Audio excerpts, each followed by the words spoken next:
I really gotten hurt. See, I haven't broken any, like I haven't had any bones. I never had to have a cast or anything like that. What's that like? I was always one that like learned from other people's stuff. Like you're smart. I would help the friend do the backflip, but like wouldn't be the one doing the backflip. Gotcha. So I'm sure there's some that I blocked out. We used to, you know, we call it suds jumping. We would get my friend's trampoline, and you know, the trampoline wasn't dangerous enough, so we were like, let's hose it down and put like Dawn dish detergent all over it. And so that's terrible. That's jackass stuff. Yeah, so I'm sure there was a time or two where, you know, your leg or whatever slips through, or you really eat it into the grass off the trampoline. Oh yeah, plenty. Can you give us an example? Oh, okay. I thought that was a question. No, like, that I mean was it easy. is. Yeah. You're right. I should have done better. Probably the most gruesome, self-inflicted, stupid move was when I was a child. For whatever reason, I was angry, and I walked outside our house, and our house had all stucco. Okay. And I uppercut the air, except I was way too close to the stucco, and I found out what my knuckles looked like that day. So that was probably the stupidest thing. That's a really good one. Yeah. The dumbest one, when I think I was like 16 or 17, we were playing with little gas-powered remote control cars, and we were sitting on the ground. I was playing with the engine, and I went to get up, and rather than like putting my hand flat or just kind of like standing up normally, put my hand down like McFarlane's Spider-Man, and my thumb rolled from here all the way back and snapped. And I told my dad when it first happened, like it didn't hurt right away, but I was like, I'm gonna take a quick nap, and if I wake up and my thumb's purple, I'm gonna go to the ER, and it was, and I did, and I wound up breaking my thumb. Right here, I had to wear a pink cast. My friend bet me I wouldn't get a pink cast in high school, so I had a pink cast from here all the way up to my fingertips for too long.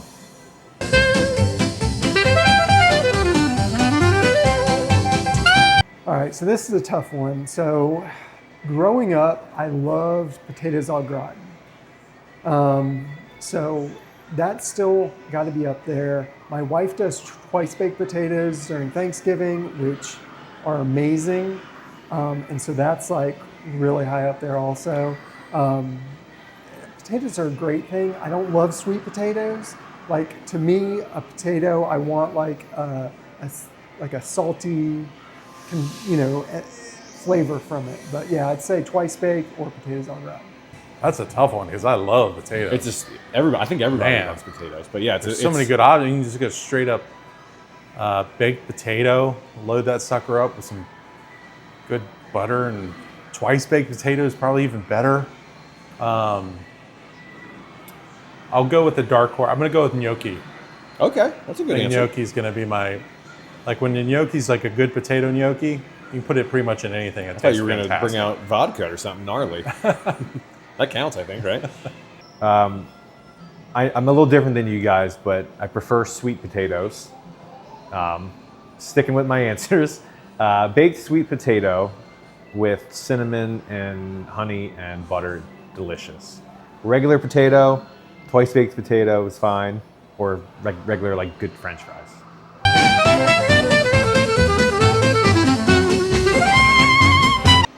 Whew. Of any show ever. Man, you know me, this is not a good question to ask.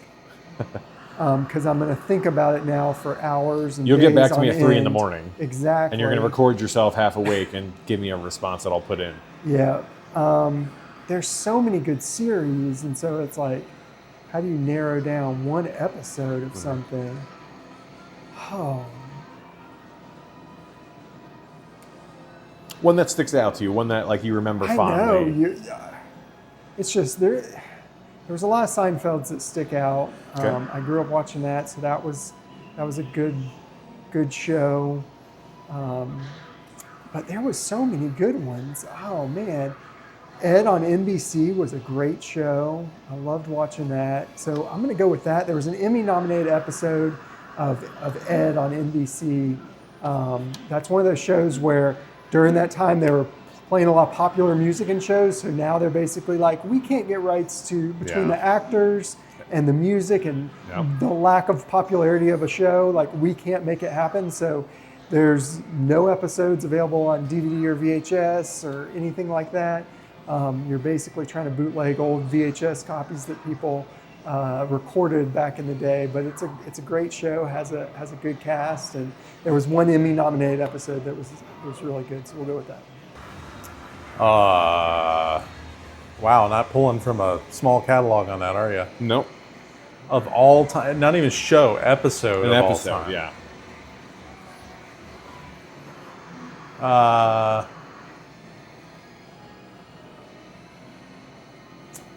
It's if you gave me more time, I'd probably change my answer. But Star Trek: Next Generation, 4 Lights. Okay. There are 4 lights. Where Picard's captured by the Romulans and mentally tortured throughout the episode.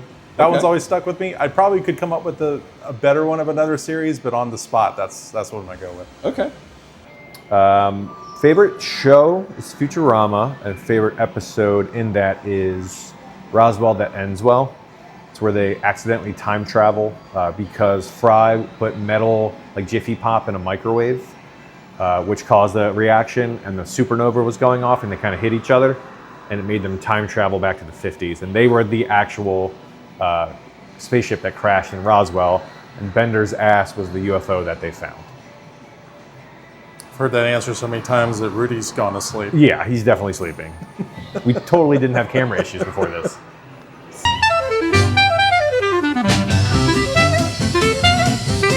Ooh, which dinosaur is the best? We're going. Ooh, there's so many categories on this too, like vicious versus like just cool. No wrong answer. Yeah. Well, yeah, there is a yeah, wrong there's answer, a wrong but- answer. There's always wrong answers. We'll go. Go Velociraptor, but like the actual like chicken-sized Velociraptor, not like. Yeah. I mean, they were cool in Jurassic Oh, Park. they're the but, best like, part. Yeah. the- One of the best parts. Yeah, but like the real ones are also like super terrifying Oh, yeah. in a lot They're the of different Chihuahua ways. of the dinosaur So, world. Yeah, so we'll go with that. Well, I've never known any. Right. I've always liked Triceratops. Like rhinos are terrifying. Like a hippo and a rhino now are Yeah. terrifying. Oh, 100%. So like take that and then put 3 horns on it. And I think they're bigger too, right? They're bigger than like modern hippos. Yeah, I would assume. Yeah. But That's yeah, Triceratops always seemed to be a like Chevy low-key Suburban badass.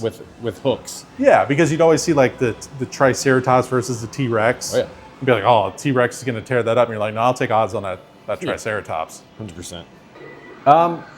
Growing up, everyone loved T-Rex, Stegosaurus, and all that, but I was always an Ankylosaurus guy. They're just basically little battle tanks with mace tails. I just love they're just low to the ground and have like spikes on the side of them. They're just awesome looking little dinosaurs. Always loved them.